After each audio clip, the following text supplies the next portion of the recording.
Loneliness is our body sending us a message that we want more support and connection in our life. And so unfortunately, we've kind of demonized loneliness as though it's something that happens because we're not likable or because we don't have friends or because something's wrong with us. And that is not true. Being lonely isn't the problem. Being lonely is a problem if we don't have resources and relationships in our lives for getting that need met. We've flown in Shasta. Shasta, maybe you could give people an introduction of you. Where, she's an author, she's awesome, but tell us a little bit about yourself and what brought you here. Yeah, so I've been studying relationships for 15 years. I geek out when it comes to relationships. And unfortunately, most of us don't know how to do relationships well. Most of us wish 75% of us wish we had better friendships. Yeah. About 25% of us do not have anybody that we're confiding in, and about 60% of us are lonely on a somewhat regular basis. So when we're talking about like just wishing for more support or wishing for more closeness in our lives or wishing for better relationships, it's kind of like a universal theme right now that almost all of us wish we could do that better. And so one of the things I like to do is like do the research, find the science, kind of write books about it, go speak about it, and help inspire more of us to relax in bed, take care of ourselves in bed, do the bed rotting when it's self-care, but then also make sure that in our lives we're getting out and building those relationships, because not all of us can bed rot in bed next to other people. That's true, yeah. So a lot this of is like alone, communal, right? so yeah. But if we could do it this way, that would be fabulous, but a lot of us are doing it in our homes, all alone, isolated, and with increasing anxiety to actually go out. Oh, that's awesome, fascinating. So one thing that I was thinking about when you were talking is you talked about friendships. Mm-hmm. You talked about relationships, mm-hmm. that are maybe spousal mm-hmm. or boyfriend girlfriend type stuff, and then you talked about loneliness. Yep. What is it like? There's been a lot of talk lately about a loneliness epidemic. Yeah. And I know we discussed this previously on our phone call, but can you talk a little bit about what that is? What's going on right now? Yep. So loneliness is our body sending us a message that we want more support and connection in our lives. So kind of like when we yawn, it's telling us that we're tired. When we're hungry, it's telling us that we need food. When our throats feel parched or dry, we need water. When we're lonely, we need connection. And so unfortunately, we've kind of demonized loneliness as though it's something that happens because we're not likable or because we don't have friends or because something's wrong with us. And that is not true. Just like it's not only hunger that happens to bad people. Like we're all hungry, we all need food, we all need relationships, we all need meaningful connection. So loneliness is actually your body trying to tell you that you want something more, that you're wanting more love in your life, which is such a beautiful message. It's so unfortunate that we've demonized that and kind of made it feel something that we're ashamed of, because the truth of the matter is what a beautiful thing to feel and to say, I want more connection in my life. I wish I had closer people in my life. I wish I had more fun experiences with people. I wish I had better home, more people in my home that feels good, and have those relationships feel more energizing and more meaningful and tighter. So it's actually a really beautiful message, but we want to get better as a culture at hearing that message. And the dangerous part of loneliness is if we don't have a way to get that need met, right? So feeling hungry doesn't kill you. In fact, a lot of nutritionists would say don't eat until you're hungry, right? So getting hungry is not the problem. It's getting hungry and not having access to food that is the problem. That's what kills you. And it's very similar. So being lonely isn't the problem. Being lonely is a problem if we don't have resources and relationships in our lives for getting that need met. And that's when we hear about the loneliness epidemic. Here out of Brigham University, we know that, Brigham Young University, we know if you feel lonely on an ongoing basis, it's worse than smoking 15 cigarettes a day. Jeez. It's twice as harmful to your health as not exercising. It's worse than being a lifelong alcoholic. It's worse than being a lifelong smoker. And so when we look at the damage, literal physical damage done to our bodies by ignoring our loneliness, it does more for, it's probably the biggest factor to our health than anything else. We put so much attention on diet and exercise and sleep.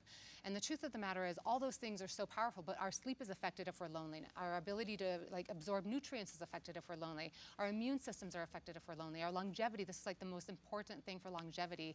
So really when we want to be healthy, when we want to be happy, pretty much everything that matters in life, it comes down to our relationships, because we're meant to be connected. And when we aren't connected, our bodies start shutting down. They go into stress mode. They go into anxiety mode. We feel less safe.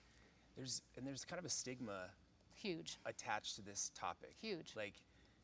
Mental health, I know, went through a tough thing for a while where nobody wanted to talk about it. Are you crazy? And then the statistics start to come out that pretty much no family's untouched. Yep. and like everybody has moments and bouts with depression and Yep. anxiety and all kinds of issues. But why is there a stigma attached to loneliness, do you think? Yeah, because I think we somewhere along the line like equated it with not being likable, or we equated it with like not having friends. And the truth of the matter is, like, I go around and speak all around the country on this topic. Some of the loneliest people are some of the people who have the most relationships in their lives. They're the ones who are with people all day long, taking care of people. Like leaders are lonely, customer service yeah, people. I'm lonely. But I mean, it's true. You're in I am positions yeah. often that like Yeah. create kind of some distance.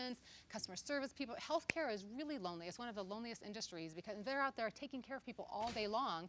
But at the end of the day, the bigger question is like, who's taking care of them? Who's like listening? Therapists are lonely. They're talking to people and helping everyone else, but who's listening to them? At the end of the day, who's seeing them, right? So we really need to kind of erase the picture that it's somebody who's alone. Like being alone is not the same as being lonely. So alone is an experience. It's like this. It's my reality. I can be alone and I can not be lonely. And I can also be in a crowd or in a marriage or in a relationship and be lonely. Lonely is our feeling of the experience. And so when we're talking about loneliness, we're asking the biggest question all of us need to be asking is, how loved and connected do I feel right now? Like, and I just use a scale of 1 to 10. And I'm always like, just have a metric that you just can check in with yourself. Like emotional intelligence is having the ability to just be like, in this moment, how lonely am I? And 10 is like, I feel so connected, I feel so seen, I feel so supported. And 1 is, I don't have anybody to be talking about this with, I feel completely alone in this. And so all of us at different times during the day, in different experiences, you can feel really connected with one group and then not feel connected in another group, or in one place and not another place. But it does damage for us if we keep ignoring that warning sign. You know, you talked about how you could be married, have tons of kids, an amazing career, and still feel lonely. 100%. Is there something being taken from us when we're having these social interactions that would increase loneliness? Are you subtracting? Like when you're out there, like doing certain activities, like could it actually be increasing your loneliness you might feel later? It's possible. I would say rather than seeing it as like something subtracting, I would say it usually means our interactions aren't adding the things that we need to be adding to. Okay. So it has less to do with how many people are around us or how many kids we have or our marriage. Like Instagram influencers and TikTok influencers are some of the loneliest people out there. You can have 1,000 eyeballs on you at any given moment, and that doesn't mean you truly feel seen, truly feel loved, truly feel cared for, you know? So what we're looking for is the experience of like right now in this moment, I feel loved for who I am. I don't feel like I have to show up with a filter. I feel like I've got people on my side, and I know that I've got the people in place to do the things I want to do in my life. And so when we look around at like who's feeling connected, they have close, meaningful friends. Like I would say, one of the interesting things is when we study relationships, most of us have plenty of friends. Most of us, not all of us. Some of us, like you started this with such beautiful honesty, some of us do not have those relationships. We are literally in our house feeling anxious. We don't feel like we have the people in our lives that we could call. Most of us have friends. Most of us have enough friends. Some of us have more friends than we feel like we can keep in touch with. Right. And we can still feel lonely because we're not close enough to a few of them. So most of our loneliness is from lack of what I call frientimacy, which is like we don't have enough intimacy in a few of our friendships. So that's super interesting because, you know, I have young kids, 15, 12, 10, and sometimes they'll come to me and say, hey, they're like, I don't have any friends. Yeah. And then like an hour later, I'll see them with 17 kids running through my house, you know, they're leading the charge. Yeah. And That's a good metaphor for how a lot of us feel though. You know what I'm saying? Yeah. I'm like, here's your friends, you know, these are your people, but they don't feel like they have that one friend. And is it the frientimacy? Is it like they don't have someone that they're connecting with? I think maybe what they're trying to say to you is I don't feel chosen. Like I don't feel like I'm anybody's like best buddy? Yeah, and I would say the science shows that most of us need more than one best friend. Like most of us are happiest with like 3 to 4 best friends. So I'm really always encouraging parents not to keep being like, who's your best friend? Who's your best friend? Like who are some of your, like think of best as a quality, not as a quantity, right? Okay. So like who are some of the best friends that like you feel really close with, that you have fun with, that you know are there for you, that you enjoy, that you laugh with, but like help normalize more than one best friend. But yeah, I think a lot of us are lonely because we just don't know, like we don't feel safe in the relationship. Like Is this person choosing me? Do they like me as much as I like them? That's awesome. So, some people are in relationships. They're married. They're dating someone, or they're trying to figure it out somewhere in between. Yep. And you know, they feel like a connection to them, but they're like, they just don't feel seen, like you're talking Yep. about, or they don't feel like they have that level of connection. When you have two parties, right? One's doing one thing, they have their own personality, their own Yep. set of kind of life experiences, Yep. baggage, all these kinds of things. And you have another person who's dealing with their stuff. How do they meet into a point where they could feel fulfilled in this category where they don't feel lonely? Yeah, I mean, this was what makes it harder than when I talk about, like, if we're hungry, we need to go like eat food. Yeah. It's arguably easier if I'm hungry to just like go open my fridge and find food, you know? Yeah. This is where it's harder, is if we're lonely, we don't just have like a fridge, a pantry just full of friends. It's like takes the other person, right? Like we have to like hope that other people are on board with being a part of that. So it is a dance with two people. So when we look at all the science, do you mind if I geek out on science for a Please. minute? Okay. Yeah. So when we look at all the science of all relationships, and we go in and like Google has studied teams. We've got people who study marriage. We've got people who have studied like best friends versus like how do you determine this person your best friend versus that person? Like when we look at what builds trust, when we look at all the social studies that have ever been done on what builds relationships, there's three things that are present in all of them. And those three things are positivity, consistency, and vulnerability. So I can judge the health of any relationship by asking a couple of questions in each of those three areas from both people. And we can look at how that relationship is and how close it is, not by how the two people say how they feel about each other, but how they practice the three things of relationship. So a lot of us want to feel loved, or we just want to we'll just be like, I love him, I love her, and we just kind of like want to, if we say it, it'll be true. And that's wonderful, and I'm all for feeling it and having all of that. But we judge the health of a relationship not by how much two people proclaim it, not by how much two people want it, but by how those two people practice positivity, consistency, and vulnerability. And so we can break down those three things and define that. But basically, we're all looking for relationships that we enjoy, that leave us feeling good, that leave us feeling accepted. Those are all examples of positivity. Like how do I leave this person, our time together, feeling better about who I am because I was in this person's presence? Do I feel loved? Did we have fun? And that's the judging of the positivity. So you'd take that like after the date or after you guys have spent And time even together. during the time do together. I feel like it's plus or minus? Yep, and the science would actually show that we need to have 5 positive feelings for every negative feeling in order to keep a relationship strong. So like in a marriage, we would notice that like the Gottsmans have done some incredible research. They would start saying that we can see in a marriage that your marriage is in trouble when that ratio starts dropping down. So 5 deposits for every withdrawal. So we can start seeing when that gets 4 to 1, 3 to 1, 2 to 1, when it gets reversed, when it gets flip-flopped. Like those are the marriages and the relationships. Like that's when we break up. That's when it's in trouble. That's when like we're not talking to each other anymore because we have more negative interactions. We feel more judged. We feel more competitive. Like we have more negative feelings than positive feelings. So that's amazing. bad. So they studied couples and they actually counted. They did keep score for other people. Yes. Okay, got it. And it has more to do with quantity than quality. So like one big fight doesn't need 5 huge, big, amazing, positive things. Yeah. But it does have to have an I'm sorry, an eye contact, and a hand reaching So out. would an I'm sorry be a positive one? Yes, it would. A very positive one. I say that a lot. Good. So you're in these relationships. Let me talk to you about some of the things that can increase this loneliness feeling or this feeling of disconnection or this problem with making friendships. Yep. Like one of the obvious ones I think about is technology. Yeah. I was with a bunch of gentlemen the other day who have families. We're all talking about, we care about these families. We're all our kids and what's happening.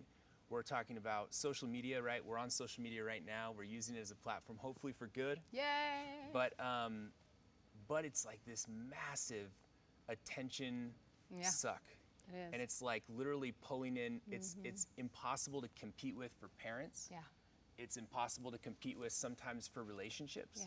Where you have you're trying to connect with somebody and you've got a metal box in front of between the two of you. Yep. 100%. What's causing this? What are some of the things getting in the way? Yep, 100%. Well, so when we talk about for 1 second to jump off of the positivity, consistency, and vulnerability, anything that threatens one of those 3 things is a threat to a relationship. So if something's threatening our consistency, which is shared experiences, making memory, logging hours, having fun together. So if we're not getting as much time spent together, then that's a threat to our relationship. Or if we're not able to be as vulnerable and we don't feel as close, we don't feel like we know what's going on in each other's life as much, that can be a threat. So anything that's hurting those 3 things is a bad thing for a relationship. So some of us are using social media in a way that can strengthen those things. Like I feel like I can have more consistency with some of my friends when I see them posting about their kids going back to school. I feel like I have more positivity when we're interacting in a good way on social media. I can feel like we have more vulnerability when I get to hear what's going on behind the scenes in their lives.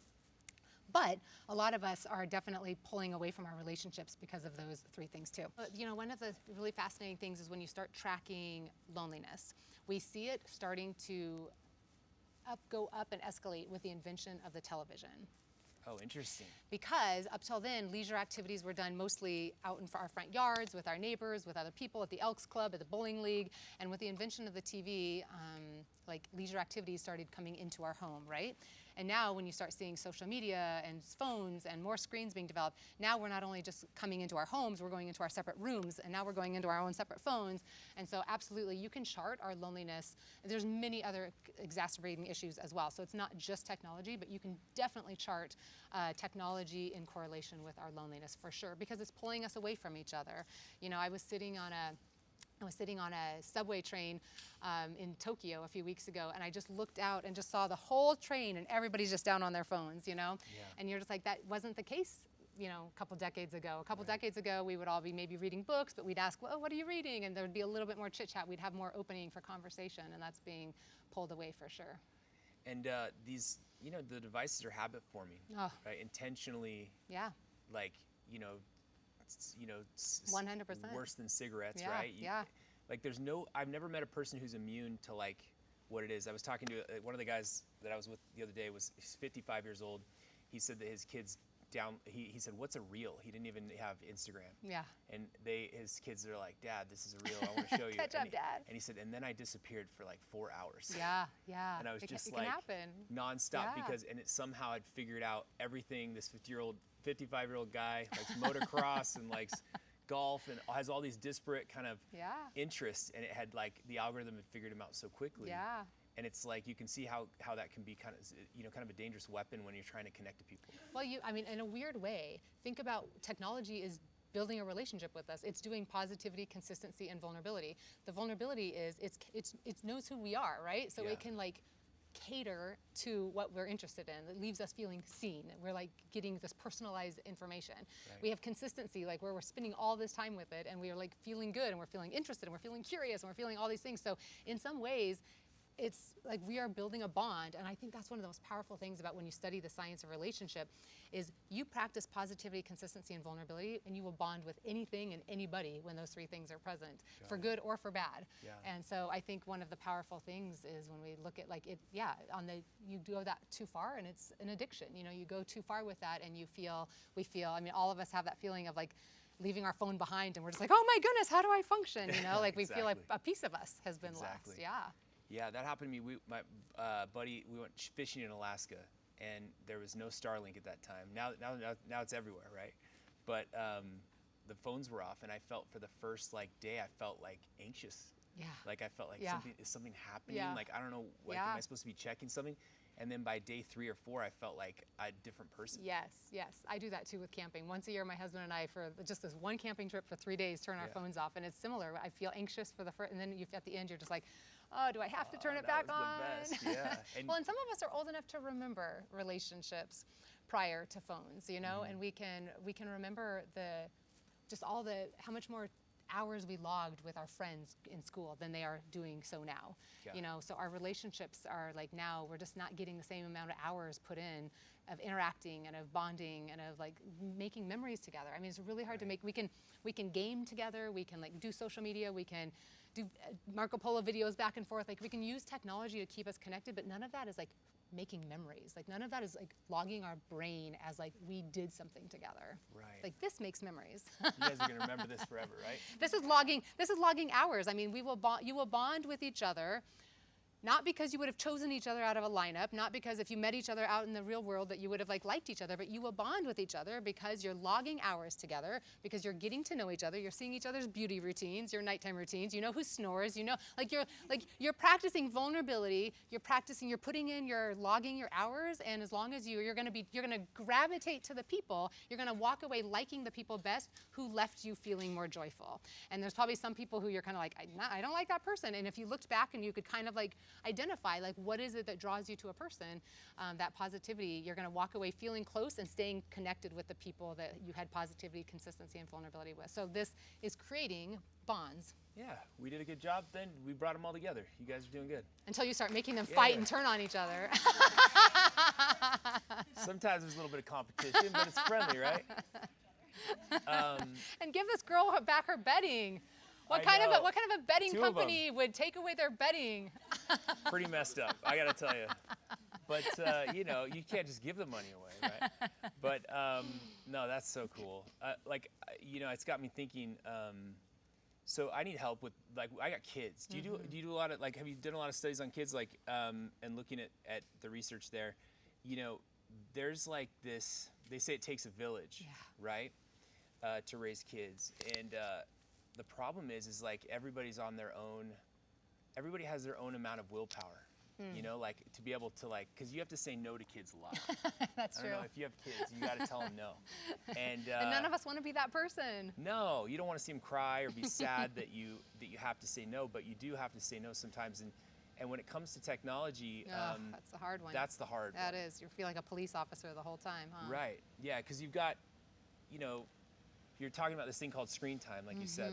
Like when I was a kid, you couldn't nothing was recorded, right? So you just watch live television, and then you're like, I can't watch another ad, you know? So you just leave and go outside and play, right? And now it's like you can just switch from thing to thing immediately, watch exactly curated content, what you want. And that's not the most, like, the hardest part. The next part is, like, when do you give your kid a cell phone? These are hard questions. Right? When do you allow your child to use or not use social media? Like, what are have you thought about this? What's going on out there? You don't need to tell us like a hard and fast rule.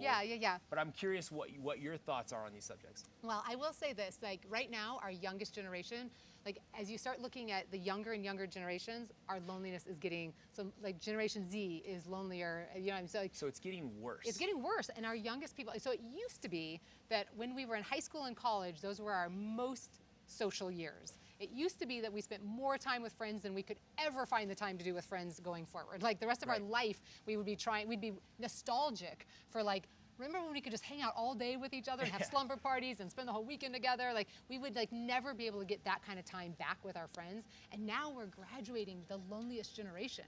And so that's like heartbreaking to me. But what do you mean graduating the loneliest? Like the kids who are graduating nowadays from high school are like, they're not nostalgic about the amazing times they spent with their friends. Like they don't even feel like they have friends. Like we're graduating kids who don't have this like memory of like just having really good friends and feeling so loved. And so now all of a sudden we have people in their 20s and 30s who don't really know, they don't have a memory of like having amazing relationships. They're lonely. And so we have them starting off at that age. It used to be that we got lonelier as we aged and had less and less time and more responsibilities, and when we retired and left our jobs.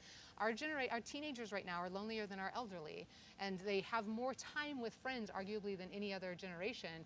And yet like the way we've chosen to live our life, and I use technology, I use social media, but the way the stuff you're talking about is hurting us exponentially. So when you look at like our kids' loneliness, when you look at their mental health, when you look at their happiness, like the choices we're making right now are not supporting them in those areas. Right. And so it's so hard to say no, especially when all their friends have everything, all the phones and everything like that. But I would say I'm less about trying to say no to something, and I'm more about like, am I providing every opportunity for these kids to have friends and to have social life and to have time outdoors and to have exercise and to have all the things that we know boost their mental health. And so to me, it's less about trying to figure out like how to cut back on something as much as I'm like, do we have enough space in their lives for us to make sure we're adding all these other things that we know increase their confidence and their joy and their happiness and their health. So that's a really good way to say it. It's like, I mean, that's helping me a lot too. It's like, am I providing enough experience, like not just experiences, but am I providing a good enough environment for them to be able to talking about friendships, modeling friendships, making sure friends are coming over, making sure we're getting together for friendships. Like, do they have and so I mean, that'd be same for health and like being out in nature and like, so I mean, there's more an alternative, right? Yes. Like you're showing them the alternative. Yes.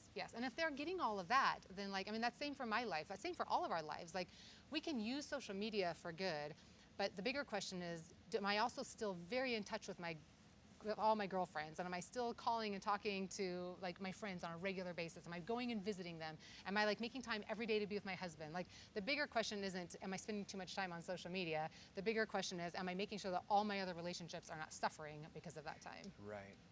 What would you say would be like not a trigger, but like a telltale sign that you're maybe spending too much time on social media? Like, you know, like that's not going to be a popular answer.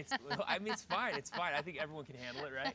Like, I think I heard a story the other day. There, a youth group at our church. They were like I said, everyone open up your phones and let's check your screen time. They had 3 14-year-old boys that were more than 12 hours a day on their phones, and most of them were over 6.5 to 7 hours.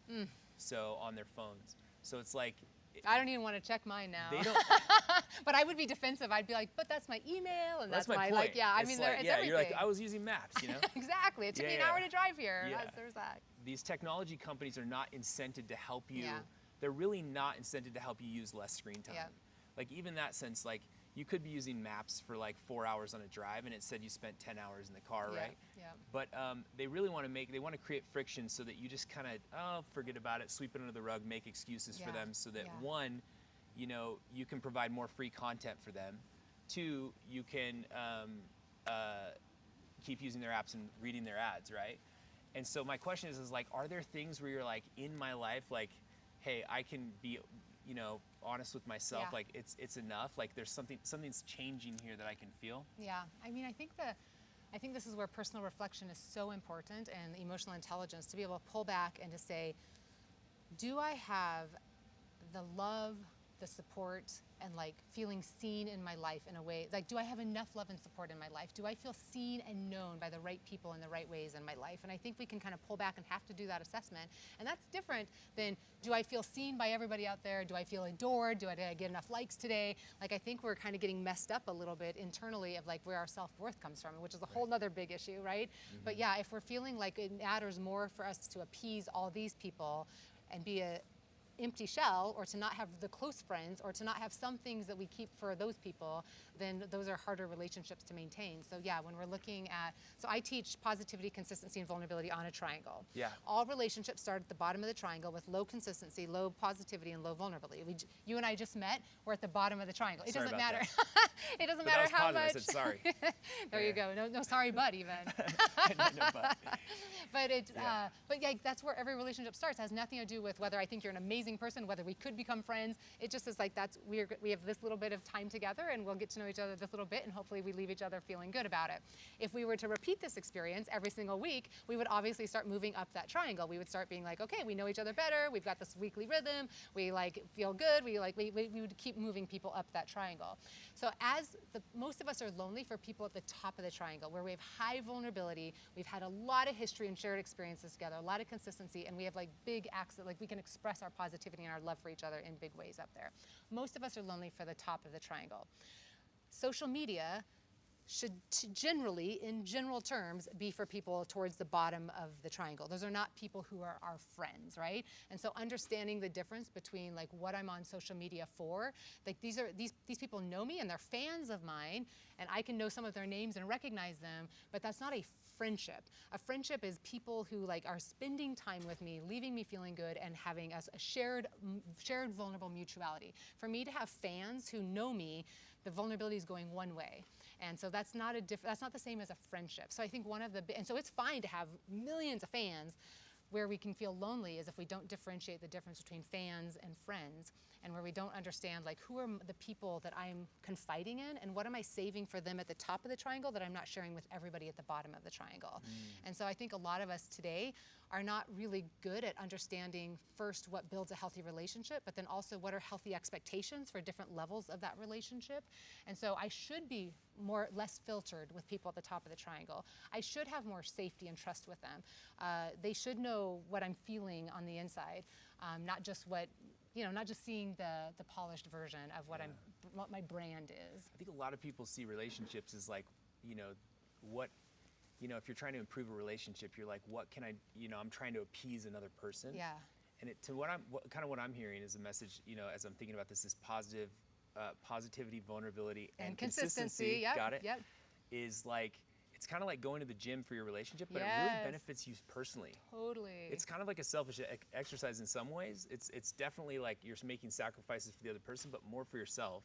I love that. Because by doing that, by like, maybe using that as a report card for how you're working on things in your relationships, I think you personally you'd feel less lonely, right? Yes, I love that you use that metaphor. I often compare our social health to our physical health. Mm-hmm. And in our physical health, we like understand that we need to like go to the gym and that we're going to sweat potentially, Yes. and that we're going to strain potentially. Yeah. But when it comes, and we understand that if we do that, there's health on the other side. In fact, when we lift weights, we are knowingly tearing our muscles, knowing that it's the repair process of our body that actually builds that up, right? So we're Right. injuring ourselves willingly for Right. better physical health. When it comes to our social health, I feel like we're so unwilling to do that. We don't want to socially sweat. We don't want to do anything awkward. We don't want to like have a hard conversation. We don't want to do drama. And so we have all this like stuff where I'm like, oh, this is just too hard or too uncomfortable, or I don't want to speak up, or I don't want to be honest, or I don't want to share. And we're like unwilling to do the social sweat that determines our social health on the other side. So when we compare it to our physical health, it's such a great, helpful metaphor of just reminding us that like, sometimes relationships take work, and we sometimes are walking away from too many of our relationships, not really being willing to like build our muscles in those relationships. Yeah. One thing I've been doing that's helped me a lot is Yeah. like, because a lot of people in my position, they want the spotlight, and I've never have. And now here I am. There's a bunch of spotlights, and I'm talking. But you're and using your platform for good. There's people everywhere. Yeah. For me, I thought if I just worked super hard and like I did a really good job, made amazing products, and Yeah. like people loved them, that would be enough. And it's like, no, like people want to see you, they want to talk to you, they want to understand who's behind the brand. And so for me, I was like, I felt awkward. I still do. I'm like, I look weird, like I don't. You're doing a great job. Oh, thank you so much. That's very kind of you to say. But honestly, I've had the same struggles. And so one thing that's really helped me is just to do it. Yep. Right? Just to step out, to go, like to try to talk to people. My friend, I don't know if I told you this, but my friend the other day, he's like, I just called him, and he's like, you're always calling me. He's like, I just think that's so crazy that you don't text me. He's like, it's so ancient. But it's like, I want it, sometimes you just want to text. Yes. It's easier, but it's like putting yourself out. Would you say like doing just simple things like that? Like calling people, visiting a neighbor, knocking on their door? Yes. Like, heaven forbid. If we always choose the easiest, most convenient, most comfortable option, we are not going to get to frientimacy. Right. Yeah. The only way to the top of the triangle is by showing up and doing kind of pushing the edges of the relationship and continuing to deepen it. And so, yeah. So for good. you, it's easier to do the close relationships, but what was harder for you was to do the to being kind of the broader, bigger public relationships. Yeah, I like the deeper connection with people. Like it's like just doing the broad thing is tough. Tell me about this crying baby behind me. Well, we've got a single dad over here. No, love it. He got the baby. He's got to change the baby. That's why he lost the challenge. But you won in some ways, right? That's connection right there. I love this studio. I love it. I come in and I'm like, why is somebody in a crib? Why does somebody have a baby doll? It's so random. I really appreciated your honesty there, Tyler. Yeah. And I think for some people it's probably the reverse. Like some people have grown up being so comfortable in the spotlight that it'll be the harder thing to actually have the more intimate, close, smaller relationships. So I think for all of us, it's kind of doing a check-in and figuring out like some things are going to come easier to some of us. Some of us have a lot more social anxiety than other people. Some of us have, we have different personalities, but all of us need frientimacy. And so every single one of us is going to have to figure out how to do that, even if it's awkward, even if it's inconvenient, even if it takes time. Like I think that's the core theme, that if you want to be happy, if you want to be healthy, if you want to have longevity, if you want to be successful, I mean, I can go down the list, and it all hinges on the quality of our relationships. That's so cool. Another thing I was thinking about was let's talk about friendships. Yeah. Okay, so friends can let you down. Oh yes, they will, absolutely. They will, Yeah. and it's like our spouses will let us down, our kids will let us down, they're- everybody we love will let us down. and they're Spoiler alert. and they're your friends too, right? Yep. Like all these people, right? When we're talking about friends, we're talking about the capital F, right, or little f. I don't know what you say. Is like the one that is like anyone that you're connected with 100%. intimately on a level where you're going to give them vulnerability. Yes, 100%. Right. I remember when we were my wife and I, when we were first married, we had. It's kind of weird, that transition where you're like, okay, I have friends, and now I have this like, companion that's with me all the time. And so you're like, how do you balance these two things to where one's not hurting the other? And then the second thing is like, you'd see like, it was kind of weird too, like some of her girlfriends, like one of them was like, I want to be closer. It was kind of a weird thing. She was like asking like, I want to be closer. And she's like, well, I want to be closer with my husband. Like, I don't want to be as close with you. And like, it's, slumber party, sleepovers, braiding hair, the whole thing. Yeah. It was like a little, things had changed for us. But then other people hadn't. And so then you're like kind of off the wavelength. It is. It's like, how do you manage that once you're in a relationship with someone where you could still have good friends that you can be vulnerable with, that you can, have that connection with too? Yeah, it's such a great question. And so here's one of the statistics that I would love to have a new study done on this, but one of the latest studies on it was that we replace half our close friends every 7 years. So you think about if you were to name who your closest friends are right now, who you confide in the most, chances are high that at least a couple of them have shifted from who you were close to 7 years ago. And so because we get married, we go through breakups, we have kids, we change jobs, we move houses. And so most of our relationships will end up changing in the course of like those life changes, especially if those relationships lived or died because that thing you had in common. So if we were all single and that was like what we did together and that was our identity together, then kind of starting to date makes it a lot harder. If we all were friends because we were at this job together and I left this job, if we were all friends because we went to the same church and I left that church, then it makes sense that some of those relationships are going to turn over. The only relationships that make it are the ones that we intentionally decide that we are going to find a new way of being consistent together and a new way of being vulnerable and kind of like basically remodel the relationship to withstand. So like some of my best friends have been in my life for 30 years, 35 years. And it's not because we haven't had to navigate marriages and divorces and kids and change of careers and moves and all the things, but it's we ended up having to do, and I think sometimes the first big transition can be the hardest one. But I think once you've kind of done that, you're like, okay, this person's in my life and we're gonna just figure it out no matter what. But I think it's really hard to do because we don't talk about it enough. So I love these questions because if we could help normalize it and be like, it is natural that that friendship is going to change. It does not mean they love you less. It does not mean the friendship is doomed. Like something is going to shift, and at some point, it's like if you keep doing positivity, consistency, and vulnerability, the friendship will survive. I think sometimes we think that we have to have something in common for the friendship to survive. So we both have to be the same religious background. We both have to be the same politics. We both, and the science, the research actually shows that we don't need to have politics or religion in common, which is crazy because most of us like think we do. Opposite of what people But what think. matters is whether we have positivity, vulnerability, and consistency. So if we are with somebody who's got different views than we have and we feel judged or we feel threatened, then that's not going to be a friendship. But if we feel respected, we feel like the other person's curious, we still feel loved, we still feel like we can both be honest about who we are, that relationship can survive. So what you're talking about is such a great transition that all of us have to kind of like face in different ways. And the best thing to do is like have conversations with our friends because that is vulnerability. That helps deepen the relationship to be like, I know this is hard. I know this is different. Like I'm starting to date this person. I know it's taking a lot of my time and interest. You are really important to me, and I still want to like make sure that we figure out a way to like maintain our friendship, and I still want to be here for you. It might look different, but like what can I do? What can we do to like kind of make sure that this works for both of us going forward, you know? And so to be able to positivity, a state that you still mean something to me, being willing to kind of restructure that relationship together. And this is one of the reasons why a lot of us are lonely is our friendships just keep revolving. We just keep changing them. We don't learn how to go through the big life changes together. Yeah. I've been really touched by some relationships I've like just observed, over my life. Yeah. One thing is like one of these, an uncle of, like a distant uncle of my wife's. He's very successful, and he had, done everything perfect, like on paper in his life. Like he, went to the best schools, got straight A's, got to a great company, rose to the very top in a massive corporation. Earned many millions and millions upon millions of dollars. And I was talking with him one time, and he told me about a friend of his. And he said, my friend, we went to college together, and he just kind of got into the, some of the, bad habits, drinking a little bit, that kind of thing. And then a little bit of drugs. And his life just went the exact opposite direction, like his whole life. He was in and out of rehab. He was had lost several marriages. He was, had been in jail, had done some different things, and he told me, he's like, I'm actually, he's a truck driver now. He's driving a truck, not like a semi truck, but like just a truck around town kind of thing.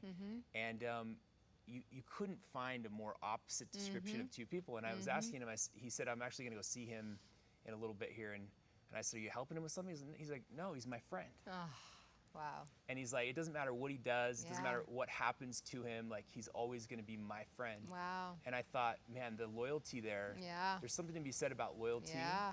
And like thinking about consistency and positivity. It's really, I mean, how do you gauge these characteristics? Like, if you were to say, it's probably okay to have these moments, like you said, where you're not with them for a period of time, but you can kind of come back and do that.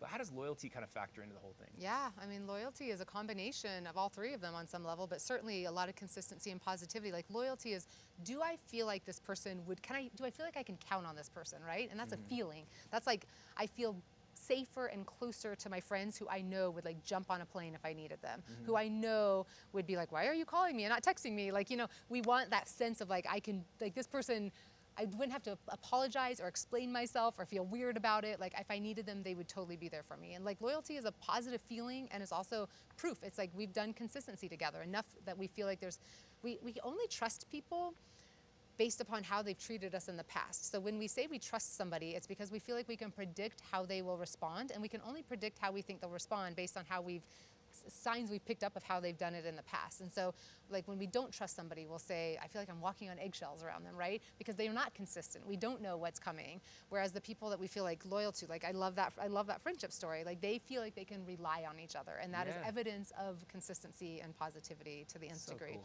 And it reminds all of us that, I mean, I did a podcast series a year ago called Frientimacy, and I brought on each of my, it was really intimidating at first, but I called each of my friends and I asked them to come on and do an episode with me about a hard time we went through in our friendship, about a time we judged each other, about a time that we like disappointed each other, about just kind of a tough time in our friendship, and to come on and talk about it and to say, what could I have done differently? What were you feeling then? But just to kind of go back and break down, because I really wanted to model, like, these are my best friends, and you're seeing me on social media with like lifetime friends, but they don't just happen. Like, we've all hurt and disappointed each other along the way, and I like wanted to model that and like help people see, like, we had to get through these things, and we still have to get through things. We're not always going to live up to each other's like ideals of what we should be and do. And yeah, one of my girlfriends that I interviewed, she just went very opposite politics from me. She was like a stay-at-home mom. I was like writing books and going on book tour. We lived in totally different states. We were just like, our lives could not have been more different. And there was a moment there where I was like, what is holding us together? Like, I want to, like, we have nothing in common, but we made it through that because we talked on the phone every Wednesday. We shared our lives with each other, and our lives were so different from each other, but we both cheered for each other, and we both like valued the things that person valued. We like affirmed. So it kind of reminds me of the friendship that this uncle had. It's like, as long as we both walk away feeling like she feels like I just believe in her as a mom and doing all the things she's doing, and she believes in me as an author and a speaker, and I'm doing all the things, and as long as we don't feel judged, like, we made it through that season. And it's one of my best friends. But it goes to show we don't have to have things in common, but we have to still feel loved, valued, and have that pattern that keeps us connected. So when we look at the damage, like literal physical damage done to our bodies by ignoring our loneliness, it's probably the biggest factor to our health than anything else. We put so much attention on like diet and exercise and sleep. And the truth of the matter is, all those things are so powerful, but our sleep is affected if we're lonely. Our ability to like absorb nutrients is affected if we're lonely. Our immune systems are affected if we're lonely. Our longevity, this is like the most important thing for longevity. So really, when we want to be healthy, when we want to be happy, like, pretty much everything that matters in life, it comes down to our relationships, because we're meant to be connected.